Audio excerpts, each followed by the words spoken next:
소액으로 몇 천만 원으로도 투자를 할 수가 있다. 제가 실제로 작년에 7월 달에 투자를 했던 것 같은 경우는 네. 투자금이 1,000만 원? 이렇게밖에 들지 않았어요. 그러니까 무조건 재개발 투자에서 돈을 번다? 이거는 잘못된 거고요. 투자에서 수익률을 많이 내려면은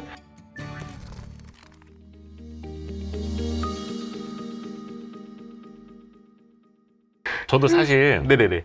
저희 뭐 지인 중에 부동산 잘하시는 분들도 있고 재개발 투자하시는 분들 많고 한데 네. 저 개인적으로는 아직 해본 적이 없어요. 아, 있구나. 그러세요? 있구나. 저기 지방에 30년 넘은 그러세요? 아파트. 네. 예. 그건 재건축이다, 그렇죠? 재건축, 예, 재건축과 재개발은 다릅니다. 그거 조금 이따 좀 설명을 해야 되겠고. 네네네. 아니 근데 필명이 서쪽도사세요? 네네네. 사실 제가 뭐 이거를 뭐 강의를 하거나 뭐 책을 쓰려고 해서 필명을 지은 건 아니고요. 네네네. 편하게 썼어요. 아무렇게나 그냥 네네. 뭐 서쪽도사 썼는데 네. 그냥 서쪽도사라고 지었는데 네. 그게 이제 어느 날부터 이제 부동산 스터디에서 유명해지면서 좀 책도 쓰게 되고 강의도 쓰게 된 기회가 되었는데요. 저는 서쪽도사라고 해가지고 네네네. 진짜 뭔가 도 같은 분이나 네. 그걸 뭔가 전문적으로 마케팅을 하시는 분. 네. 그래서 짓고 나서 뭐 개념을 넣으면은 제가 조금 이제 충남 홍성 서쪽에서 태어났고 안양 1번가에서 옷가게를 해서 있고 지금은 이제 서울 목동 양천구에 살고 있거든요. 네네네. 다 서쪽에서만 좀 이렇게 올라왔다. 이렇게 해서 좀 서쪽에 좀 더 연고지가 있다. 이렇게 좀 표현할 수 있을 것 같습니다. 그래서 서쪽도사시구나. 네네네네. 한마디로 별 뜻 없네요. 네. 근데 사실 네네네. 오늘 이제 패션도 그러시고 네. 역시 그 의류 쪽 사업 하시는 분 느낌이 납니다. 지금은 의류 사업도 되게 잘 되신다고. 네. 의류 사업도 잘 돼서 그래서 2015년도부터 18년도 그때까지 3년간 정도는 이제 우리나라에서 1등 제 분야에서는 매출을 기록해가지고 뭐 특정 분야에서 특정 네, 분야. 특정 분야. 근데 그 뭐야 커플룩? 네, 커플을 그쪽이라면서요? 네, 그래서 중국에 이제 뭐 메이리쇼라고 우리나라에 이제 G마켓 같은 이렇게 오픈마켓 스토어도 있는데 거기에도 이제 우리나라를 대표하는 커플 의류로 해서 입점되기도 한 적도 있고 그렇습니다. 그 커플들이 많이 헤어지고 또 사서 그런가? 근데 지금은 오히려 부동산 투자에 더 많은 시간을 할애하고 계시다고. 저는 먼저 이제 우리나라의 부자들을 공부했던 것 같아요. 도대체 우리나라의 부자들이 왜 이렇게 돈을 잘 벌었지? 나는 뭐 시골에서 태어나서 나는 뭐 흙수저까지는 아니었지만 그래도 시골이라는 자유로운 환경에 태어나서 나는 이렇게 힘든 일 안 하고 내가 성공해서 부모님들 이제 힘든 땡볕에서 농사 짓는 거를 이제 내가 하지 못하게 해야겠다. 이런 생각으로 해서 좀 의지가 좀 남달랐던 것 같은데요. 그래서 성공한 사람들의 이런 걸 보다 보니까 대부분 이제 돈을 모아서 재테크로 이제 불리더라고요. 그래서 보통 재테크 많이 하는 재테크가 뭐 주식도 있고 부동산도 있는데 저는 거기서 부동산이었고 부동산 중에서도 뭘 내가 선택을 할까 하다가 사람들이 생각할 때는 다들 지어진 아파트를 개투자를 많이 했었는데 네. 한 10년 전 들어가 보면은 저는 왜 이미 지어진 걸 사람들이 투자를 할까? 새 아파트가 될 과정에 있는 거를 투자를 하면 되지 않을까? 라는 그런 좀 빨리 투자를 해야겠다. 다른 사업가들은 사업이 잘 되면은 사업을 막 늘리잖아요. 저는 빨리 돈을 모아서 좀 더 이거를 사업으로 분류하겠다는 계획을 먼저 세웠던 것 같습니다. 그래서 저도 재개발 투자의 정석 되게 유익하게 봤고 또 감사하게도 경향 BP 출판사에서 또 책도 몇 권 보내주셔가지고 일단 끝내기 전에 네네네. 뭔가 뭐 퀴즈라든지 뭐 하나 내주시면 저희 구독자분들한테 좀 선물을 좀 해드리도록 하겠습니다. 네. 근데 지금 원래 부동산 쪽이 강의가 많잖아요. 네네네. 되게 그 오프라인 강사로도 유명하시다고 하는데 그래서 저희가 어렵게 사실은 모였습니다. 저희가 쫄라가지고 우은재 대표님이라고 부를게요. 네. 서쪽도사 우은재 대표님을 저희가 힘들게 모셨습니다. 감사합니다. 사실 그 오프라인 강의하면 원래 부동산 쪽이 되게 비싼데. 네. 그래서 저희는 그냥 무료로. 아니 근데 오프라인 강의를 들으면 뭐가 달라요? 뭐 어떤 과정들이 있는 거예요? 일단 전 부동산 강의를 못 들어봐가지고. 네. 그러니까 부동산도 종류가 많지만 재개발 분야에서도 사람들이 강의를 할 때 대부분 뭐 여기는 자기들이 투자한 걸로만 해가지고 약간 시야를 알려주는 경향이 있어요. 무슨 말이냐면은 저 같은 경우는 재개발의 이제 모든 단계를 투자를 다 해봤거든요. 네. 근데 재개발 투자 강사들이 대부분은 무조건 재개발 투자를 할 때는 뭐 2단계 이상 투자를 해야 된다. 그래야 안전하다. 네. 이런 식으로 강의를 대부분 많이 하거든요. 근데 저는 사실 이제 뭐 초기 단계도 많이 투자를 해봤고 단계별로 다 해봤기 때문에 어떤 단계든지 내가 알아야 될 것만 공부해서 투자한다고 하면은 다 수익률을 낼 수가 있거든요. 네, 그렇기 때문에 좀 제 많은 실전 경험이 조금 이렇게 오프 매장에서 사람들한테 무슨 질문을 하더라도 좀 알려드릴 수 있는 이런 게 좀 장점이 어필이 됐던 것 같습니다. 네. 그러시구나. 그리고 이번에는 온라인 강의를 거의 안 하시다가 네네네. 하시게 됐는데 그 네. 멘톡이라고 여러분 네이버에 검색을 해보시면은 아마 4월 말? 네, 4월 23일 날? 예. 네, 그때가 이제, 네네. 오프라인 강의인 걸로 알고 있고 네, 맞습니다. 아마 그거 이제 온라인 버전으로도 네네네. 올라올 텐데 멘톡 강의도 많이 좀 기대를 해주시기 바라겠고요. 요 앞에 보니까 그런 내용이 나오더라고요. 사실 이제 재개발에 대해서 많은 분들이 이제 서점 가서 책을 많이 찾아보는데 네네네. 오은재 대표님도 많이 그렇게 해봤다고. 근데 네. 대학생 1학년이 잘못 신청해서 들은 4학년 전공 수업 같더라. 네. 다른 재개발 관련 책들이. 네. 좀 뭐가 달랐던 건가요? 그러면 어떤 차이가 있었던 사람들이 건가요? 재개발을 처음 접하는 사람들이 대부분 생각하는 게 재개발은 어렵다 이렇게 생각을 하시거든요. 그쵸. 그쵸. 재개발은 어렵고 복잡하고. 뭐 될지 안 될지도 모르겠고. 네. 근데 이번에 제가 재개발 책을 쓰러 서점에 가서 네. 다른 책들을 봤는데 네. 제가 모르는 용어들도 많이 있는 거예요. 나는 책을 쓰러 온 사람인데 뭔가 되게 좀 부끄럽더라고요. 네. 근데 그 용어들을 봤더니 내가 지금까지 투자를 해오면서 굳이 쓸데없는 내용들? 근데 내가 재개발 투자 안 해봤는데 책부터 사서 읽으면은 이것부터 공부를 할 거란 말이에요. 네. 다 쓸데없는 거예요, 그런 거. 그러니까 그런 거 다 빼고, 네. 쉽게. 네, 쉽게. 네. 그래서 제목도 정석이네요. 네. 재개발 투자의 정석. 네. 그러니까 약간 좀 단계별로 이렇게 돼 있어서 저도 사실은 좀 이쪽으로는 초보인데 네. 좀 이렇게 일목요연하게 여러 가지 쭉 이렇게 나와 있어서 저도 재밌게 보고 있습니다. 일단은 앞에 잠깐 이야기를 했는데 네. 재개발과 재건축을 아직도 좀 헷갈리시는 분들이 계셔서 네. 그 정의부터 조금 설명 네. 부탁드릴게요. 보통 막 제재라고 해가지고 사람들이 재개발, 제재. 재건축을 하나로 묶어서 많이들 아시는데, 네. 재개발과 재건축 같은 경우는 이제 가장 큰 차이가 재개발은 아예 낡은 동네를 싹 다 밀고서 도로도 새로 깔고, 여기에 뭐 문화센터도 하나 지어주고, 사람들이 살만한 환경을 바꿔주는 거를 재개발이라고 하고요. 완전히 개발하는 거. 네, 아예 싹 다 밀고, 네. 네, 싹 다 갈아엎고, 재건축 같은 경우는 이미 사람들이 살만은 해요. 도로도 잘 돼 있고, 뭐 문화센터도 돼 있고, 사람들이 살만은 한데 낡았어. 네. 그럼 거기를 핀셋처럼 딱 집어서 하는 거를 보통 재건축이라고 하거든요. 근데 재건축 같은 경우는 보통 사람들이 재건축하면은 아파트, 재개발하면은 빌라라고 많이들 생각을 하세요. 그런 이유가 낡은 아파트 같은 경우는 이미 그렇게 도로라든지 다 기반 돼 있고. 시설이 환경이 잘 돼 있고요. 네. 재개발의 빌라 같은 경우는 대부분 도로도 좁고, 네, 되게 낡은 동네들이 많기 때문에 재개발에서는 빌라들의 비중이 많은 거고요. 그렇기 때문에 무조건 빌라라고 해서 재개발, 아파트라고 해서 재건축은 틀린 말이고요. 단지 재개발에서는 빌라의 비중이 더 많다. 그럼 우리는 투자를 할 때 이 빌라라는 것들은 초기 투자금이 작게 들어가는 유리한 부분이 있으니까 아무래도 아파트보다는 그래서 좀 더 재개발이 더 작은 돈으로 접근하기 좋다라는. 그 일대 구역을 다 재개발하게 되면 거기에 들어가는 아파트도 같이 이제 재개발이 되는 거고. 뭐 네, 이런 식으로도. 맞습니다. 네. 그리고 또 하나 이제 많이 헷갈리시는 게 네. 지주택이라는 거 있지 않습니까? 네네네. 지역 주택 조합인가? 네네네. 근데 그것도 재개발 영역에 속하는 겁니까? 어떤 차이가 지주택 있는 건가요? 같은 경우는 이렇게 한 업체가 그거를 모조리 사가지고 본인이 추진한다고 보면 되는데, 네. 어찌됐든 자기들도 이윤을 남기기 위해서 해야겠죠. 네. 하지만 그 대표가 그거를 다 통틀어서 하는 게 절차가 쉽지가 않기 때문에, 네. 그래서 지주택을 산다 그러면은 대부분 이제 원수한테나 추천하는 거다. 라고 그러게 해서 책에도 네네네. 지주택은 네네네. 절대 하지 말아야 될 투자다. 이렇게 네. 딱 못을 박아두셨더라고요. 네. 왜 그래서 그거를 이제 다 토지를 90%를 수용을 해서 하기가 어렵기 때문에, 그러니까 제대로 된 사례가 이루어지기 어렵기 때문에, 네, 확률적으로.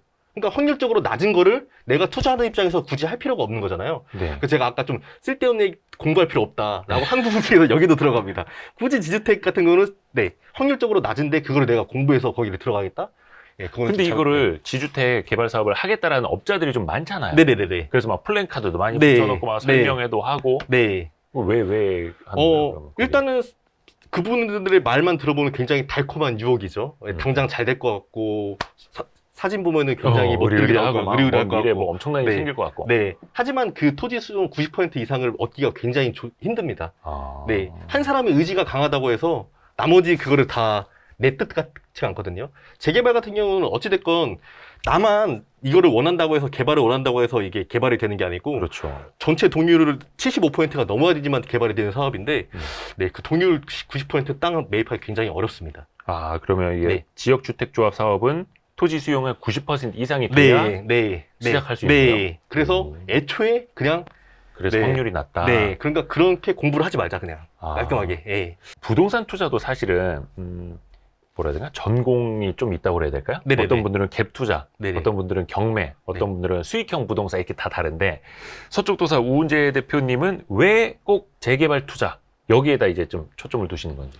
제가 이제 충남 홍성에서 고등학교까지 나오고 대학교를 이제 수도권으로 왔거든요. 네. 수도권으로 왔는데 부모님께서 저한테 이제 자취방을 하나 얻어주셨어요. 네. 너 여기서 그냥 자취하면서 대학교 좀 다녀라. 네. 근데 부모님께서 얻어주신 자취방이 굉장히 좀 낡은 빌라였어요. 그래서 바로 도로를 맞은편으로는 신축 빌라들이 많이 있었거든요. 네. 그럼 제가 그 어린 나이에 생각은 무슨 생각을 했었냐면은 나도 저 신축 빌라에서 자취 생활을 하면은 친구들도 놀러 오기가 더 편하고 좀 보여주는 것도 좀 더 괜찮고 깔끔하고. 네. 근데 부모님께서 나한테 낡은 빌라의 자취방을 얻어줬다는 이유는 바로 뭐겠어요? 가격이 저렴하니까. 그렇죠. 네, 싸니까 네가 거기서 좀 생활을 하라 한 것이잖아요. 네. 그래서 저는 뭐 불평만 갔다는 게 아니라 거기서 이제 대학교를 자취하면서 다녔는데 네. 어느 날부터 어머니한테 이 빌라를 팔으라는 연락이 부동산에 계속 오는 거예요.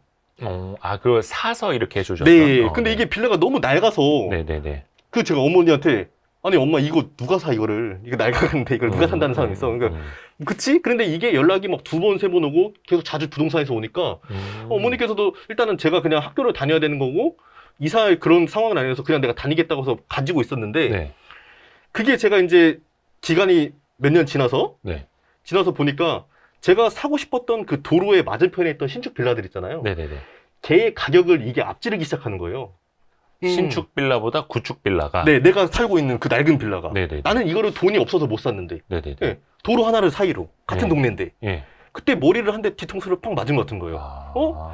나는 이거를 돈이 부족해서 어머니께서 이걸 얻어주셨는데 내가 사고 싶었던 신축 빌라보다 내가 속한 게 더 오르니까 이게 뭔가 싶은 거죠. 근데 그게 알고 봤더니 그 도로 사이로 여기는 재개발 예정 구역으로 포함된 거고 이 도로 사이로 저 신축 빌라는 포함이 안 됐던 거죠. 그러니까 얘가 재개발 기대감으로 훨씬 더 올랐던 거고 그래서 제가 딱 그걸 느끼고 나는 서울 수도권에 이런 거 사 모아야겠다. 일반 사람들은 다 신축 깨끗한 걸 원하지만 네. 내가 이걸 경험을 해봤잖아요. 네, 그럼 나는 빨리 지금 당장 화려한 것보다는 지금은 안 좋지만 내가 이거를 새 아파트가 되는 과정이면 훨씬 더 많이 오른다. 이거 진짜 아는 사람 별로 없다. 빨리 움직여야 된다. 그래갖고 막 매주 임장을 다녔던 것 같아요. 그때부터 주로 이제 재개발 투자로. 네. 근데 사실 사람의 본성이라는 게 네네네. 깨끗한 집, 새 집을 네. 좋아하잖아요. 네네네. 그래서 더 신축도 이제 인기가 있는 거고. 네네네. 근데 그거는 말 그대로 이제 살 집이 아니라 네네네. 뭔가 내가 투자를 위한 집으로 그때 생각을 하셨던 거겠네요. 네, 맞습니다. 네. 그럼 지금 이제 부동산을 대하시는 것도 아예 네. 투자형과 네. 그리고 실제로 내가 생활하기 위해서 마련해야 될 집은 이제 네. 구분을 해서 말씀을 하시는 거고. 네. 지금 같은 경우는 저 같은 경우는 결혼을 하면서 와이프한테 대부분 부동산 투자를 하면은 이제 한쪽이 좀 의견 차이가 안 맞아서 이런 경우도 되게 많잖아요. 네네네, 그렇죠. 근데 저 같은 경우 와이프한테 제가 공부를 열심히 하고 임장을 다니는 모습을 보여줬어요. 내가 열심히 하고 있다. 난 부동산 공부 열심히 하고 있고 보여줬더니 와이프는 제가 열심히 하는 걸 아니까 신뢰할 수가 있었는데 대신 제가 와이프한테 얘기를 한 게 제가 안양 1번가에 옷가게가 있고 거기서 사업을 하다 보니까 네. 거기 앞에서 조금 구축, 신혼생활을 좀 낡게 시작을 하고 네네네. 단지 내가 투자용으로 할 거는 서울에다가 박아놓자. 네. 네, 실거주와 투자를 박아놓자. 하지만 우리도 당장 좋은 화려한 집에서 살 수 있고 하지만 우리가 그거를 조금 미루자. 아이들이 어렸을 때 라는 거를 와이프한테 동의를 구했습니다. 그래서 그게 지금 힘든데. 네, 그래서 제가 이번에 결혼한 지가 지금 한 10년 됐거든요. 그래서 저도 작년에 처음 이제 재개발로 완성된 신축된 아파트를 이제 입주를 한 거죠. 그래서 원하던 그 꿈이 이제 이루어졌다고 볼 수 있습니다. 그 당시에 원하시던 그 이제 헌집이 이제 새 집이 돼서 네, 거기에서 맞습니다. 이제 살고 계시는. 네. 이거를 그래서 전문용어로 몸테크라고 한다면서요. 네. 정말 좀 허름하고 낡은 집이지만 네. 거기 들어가서 좀 힘들게 살면서 네네네, 이게 맞습니다. 이제 신축이 될 때까지 네. 기다리는. 네. 근데 이걸 잘 못하시는 분들이 이게 부부간에 합의가 안 돼서. 네, 합의가 안 돼서. 네. 자기야 나는 아무리 그래도 그렇게 진짜 더럽고 막 네. 좀 이런 데는 너무 싫어 막 네. 이러면 또 남자 입장에서 또 안 되겠구나 이러고. 네. 제 사례입니다.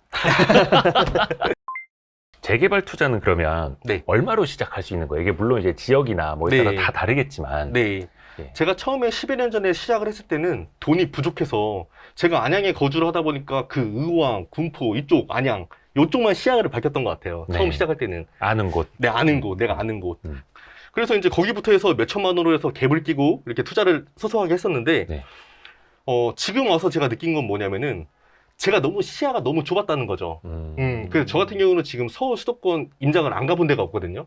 그래서 오프라인 강의를 하면 사람들이 뭐 어디 지역을 물어봐요. 네. 그럼 제가 막 실시간 대답을 해드리는 거죠. 짠 게 없으니까. 그 사람들이 막 놀래시는 거죠. 어떻게 하세요? 어떻게 하세요? 제가 다 가봤으니까. 네, 그래서 이제 그렇게 강의를 하고 있는데, 그래서 좀 시야를 넓혀서 지금 냉정하게 말해서 서울 같은 경우는 그래도 1억 초중반 정도는 있어야지 네. 내가 뭐 조금 시간이 걸리는 뭐 15년, 20년이라고 하더라도 조금 점을 찍어 놓을 수 있는 금액대가 돼요. 물론 5천에서 1억 사이라고 하더라도 서울의 외곽에 점을 찍을 수는 있거든요. 서울에서도 가능하다. 네, 가능하다. 5천에서 1억도 재개발 예정지. 하지만 서울의 굉장히 외곽이다. 네네. 네. 그래서 조금 지금 서울에서 본다고 하면 저는 한 1억 초중반 정도 최소는 있어야 조금 괜찮다. 그게 아니라 내가 경기도나 지방, 인천 이런 곳들이라면은 몇 천만 원으로 투자를 하다라고 말씀드릴 수가 있고요. 제가 실제로 작년에 7월 달에 투자를 했던 것 같은 경우는 네. 투자금이 1,000만 원? 이렇게밖에 들지 않았어요. 네. 그래서 소액으로 몇 천만 원으로도 투자를 할 수가 있다. 근데 일단은 소액 투자가 가능하다라고 하면 가장 어떻게 보면 조금 사업 가능성이 낮고 진척도가 제일 이제 초반인 초기나 극초기들을 많이 생각하실 거 아니에요? 그게 맞나요? 네. 보시면은 저도 2018년도까지만 하더라도 재개발 투자를 할 때는 조합 설립이 됐다는 거는 재개발의 어느 정도 중간 정도 단계라고 보시면 되거든요. 네. 그러면은 여기 같은 경우는 75%의 동의율이 된 중간 단계이기 때문에 굉장히 안전해요. 저도 그 부분에는 100번 동의를 하는데 75%죠? 네, 동의율. 100명 중에 75명이 찬성을 해야 되는 거거든요. 네네네. 근데 문제는 뭐냐면 서울에서 그런 데들이 너무 가격이 비싸단 말이에요. 이미. 네. 근데 2018년도 이후에 갑자기 서울의 아파트 가격이 굉장히 뛰었잖아요. 네. 재개발 투자를 잘 하려면은 그 구역에서 예를 들어 용산이라고 하면은 용산이 다 좋다. 이게 아니에요. 예. 왜냐면 일반적인 아파트 투자 같은 경우는 용산이라고 하면은 그 용산 얘가 대장 아파트가 오르면 부대장 아파트 따라 오르고 네네. 같이 오르고 같이 떨어지잖아요. 네네. 근데 재개발 같은 경우는 그 용산 중에서도 구역별로 다 다르거든요. 그러면은 구역별로 다르고 내가 투자를 잘 하려면 어떻게 해야 되냐면은 재개발 투자를 해서 새 아파트가 된다고 하면은 내가 그 새 아파트를 재개발 구역 안에 물건을 가지고 있다고 하더라도 공짜로 새 아파트를 주는 게 아니거든요. 그렇죠. 네. 내가 가지고 있는 물건에 대한 평가 금액을 받고 조합원 분양가에 따른 추가 분담금을 내야 되는 거예요. 그렇죠. 그러니까 내가 투자를 잘 하려면은 내가 가지고 있는 물건에 대한 평가 금액이 높게 나와야 되고 네. 추가 분담금을 작게 내야지만 그렇죠. 새 아파트보다 저렴하게 사서 이윤을 하는 거거든요. 그렇죠. 그렇기 때문에 재개발 투자를 해서 무조건 돈 번다 이거는 잘못된 거고요. 왜냐면은 그거를 계산할지 모르고 공부를 안 되는 상태이면은 그냥 시세 아파트 가격을 추가 분담금만큼 내버리면은 이거는 그냥 사는 거예요. 그렇죠. 남는 게 없는 거죠. 네, 그러니까 무조건 재개발 투자에서 돈을 번다? 이거는 잘못된 거고요. 투자해서 수익률을 많이 내려면은 내가 재개발 예정 구역 안에서 물건 가치가 높게 나올 거, 그리고 추가 분담금을 적게 낼 거. 그럼 그것을 어떻게 찾냐? 이게 포인트입니다.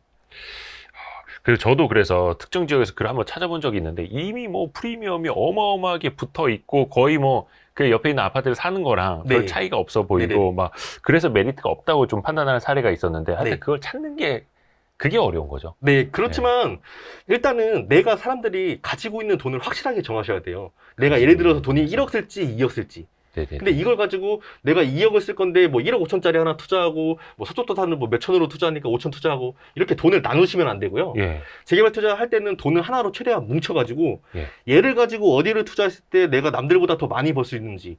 네. 네. 기대 효과, 기대 그래서 수익률. 금액을 확실하게 정하시고 네. 이거를 똘똘하게 뭉쳐서 한 발을 제대로 써야 되는 거죠. 그러니까 똘똘하게 뭉친다라는 건 예를 들어서 네. 뭐 한 5천만 원을 들여서 10개를 뿌려 놓는 게 아니라 네. 5억을 들여서 하나를 딱 찜을 찍어 놓는 게 더 나을 수도 있다. 네, 맞습니다. 그 훨씬 낫습니다. 재개발 투자는. 근데 반대로 보면 네. 재개발 투자라는 게 또 언제 어떻게 될지 모르고 스케줄이 네. 다 다르니 네네. 한 곳에 딱 한 곳에 딱 찍어 놓는 것보다 네. 계란을 좀 여러 바구니에 나눠서 담는 것처럼 네. 분산해서 하는 것도 네. 가능한 거 아닌가? 이거 너무 주식처럼 생각을 하나? 아, 네, 아닙니다. 재개발 투자는 그렇게 나눠서 투자하는 것보다 예. 일단은